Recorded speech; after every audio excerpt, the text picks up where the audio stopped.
Баршаңызға сәлем достар. Бүгін сіздерге қабыршаққа ұқсайтын орысша ракушки деп аталатын печенье рецептісін ұсынамын. Салмасына безе қосылып жасалады, дәмі өте керемет және қамыры да сондай нәзік.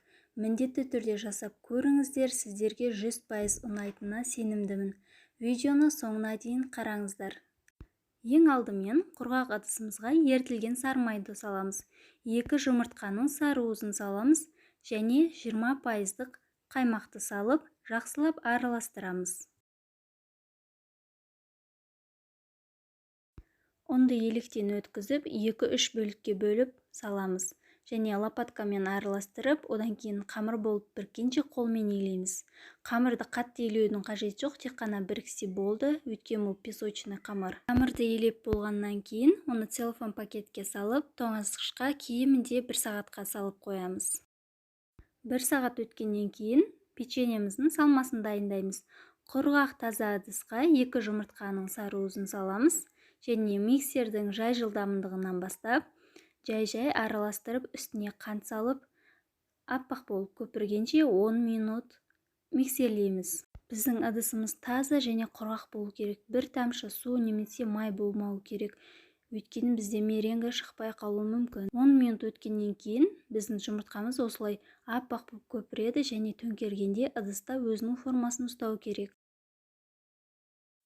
Енді біз қамырларымызды осылай майда бөлшектерге бөліп шығамыз да, осылай қолмен дөңгелетіп форма жасаймыз. Бұл песочный қамырмен жылдам жұмыс жасау керек, немесе жұмсарып кетеді.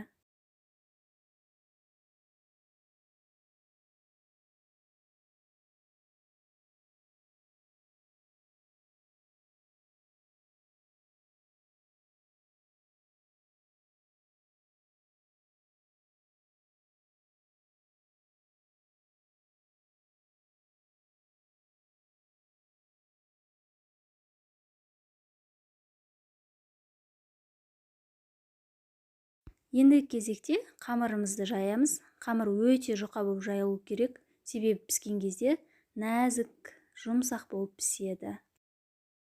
Қамырымызды жайып болғаннан кейін, қамырдың 1/4 бөлігіне жұмыртқаның ақ-уызын саламыз. 1 шай қасық салса жеткілікті және оны бүктеп, шанышқымен узор салса болады, немесе мен сияқты осылай бүгіп қоюға да болады.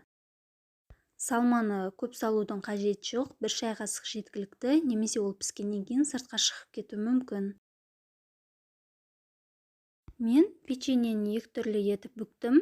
Біріншісі қабыршақ сияқты, екіншісі тұшпара сияқты етіп бүктім. Ол үшін бұны да жұқа етіп жайып аламыз. Салманы ортасына салып, тұшпара сияқты түйеміз.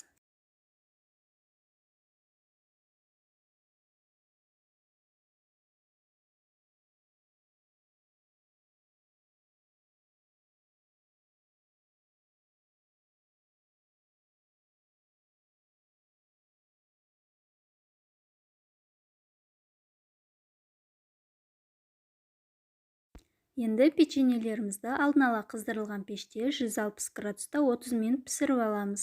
Печеньелеріміз пештен алынды, осылай қып-қызыл болып пісуі керек.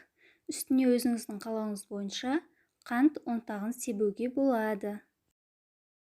Екінші противендегі печеньелердің үстіне де осылай қант ұнтағын сеуіп шығамыз.